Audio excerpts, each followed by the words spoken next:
आणि रिटायरमेंट नसेल, यंग विचार असेल आणि मी थकलेला नाही, मी चालणार आहे. तुम्हाला रोज भेटलं म्हणजे काम होणार नाही.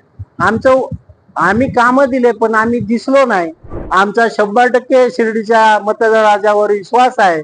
जो निर्णय देतील तो खासदार म्हणून महायुतीचा उमेदवार ती स्वीकारण्याची ताकद आहे. शिर्डी लोकसभा मतदारसंघामध्ये 2024 ची लोकसभा निवडणूक होती.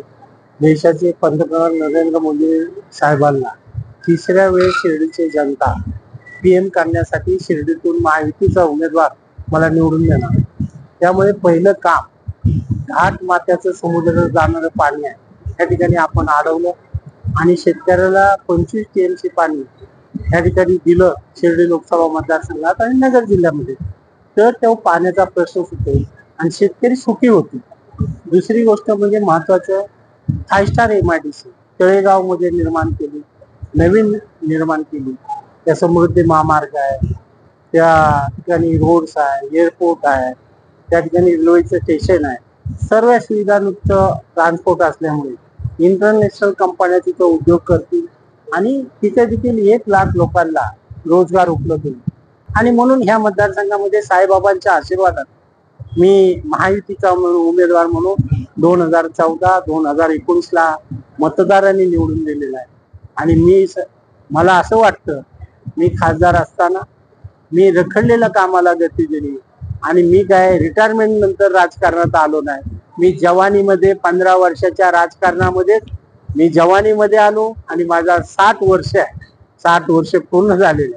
त्यामुळे एखादा दिवस रिटायरमेंट माणसा जाग्याला तरी त्याला समाधान वाटतं. आणि रिटायरमेंट नसेल, यंग विचार असेल आणि मी थकलेला नाही, मी चालणार आहे. त्यामुळे मतदार राजा हा शिर्डीची जनता 2024 ला देखील 14 आणि 19 तारखेस माझ्या मागे राखेल. ओळखत नाही असा आरोप तुमच्याकडून म्हणजे अशी नाराजी नागरिकांची सांगून विरोधक आरोप करतात. त्या आरोपांकडे कसं मला सांगा, प्रत्येक नगरसेवक, ZP सदस्य, आमदार आणि खासदारामध्ये फरक आहे. या ठिकाणी अनेक महाराष्ट्रामध्ये आणि देशामध्ये खासदार जेवढा आमदार जेवढा फिरतो तेवढा फिरू शकत नाही, नगरसेवक फिरतो तेवढा. ते जे समस्या आम्ही सोडवण्याचा आम्ही कामाच्या रूपाने तिथे काम दिलेलं आहे. आम्ही भूमिपूजन आणि उद्घाटनला गेलो नाही, परंतु खासदार म्हणून काम देत असताना मागचे खासदार जे आहे त्यांचा जो निधी होता तो 1,31,00,000 रुपये जो सक्रिय होता समजा तो मग 1,31,00,000 शिल्लक कसा राहिला, माझा पहिला प्रश्न आहे. आणि दुसरा प्रश्न आहे की काम काय तुम्हाला सभा मंडपानेच देता येणार नाही. तुमचा त्या शेतकरी असेल, शेतमजूर असेल, या ठिकाणी उद्योजक असेल, त्याला चालना देणारा माणूस पाहिजे. तुम्हाला रोज भेटलं म्हणजे काम होणार नाही. आम्ही कामं दिले पण आम्ही दिसलो नाही, ही जी गोष्ट आहे काय गावात भेटलं आणि विरोधकांचं काम आहे. पण त्यांची जरी शंका असेल, भविष्य काळामध्ये मी खासदार झाल्यानंतर प्रत्येक तालुक्यामध्ये संपर्क कार्यालयाच्या रूपाने मी शेतकऱ्यांच्या संदर्भात उल्लेख करेन.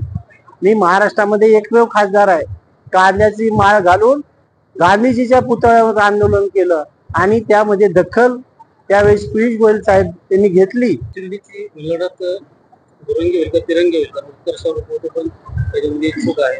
कसं पाहतो तुम्ही जर तिरंगी लढत? लोकशाहीमध्ये उमेदवारी करण्याचा सर्व अधिकार आहे. सर्वांचे दुकानं खुल्ला आहे. ज्या ज्या दुकानात माल असेल तो खरेदी करतील आणि मतदार राजा ज्याला योग्य वाटेल त्यामुळे त्याला मतदान करणार आहे. आमचा 100% शिर्डीच्या मतदार राजावर विश्वास आहे. जो निर्णय देतील तो खासदार म्हणून महायुतीचा उमेदवार ती स्वीकारण्याची ताकद आहे.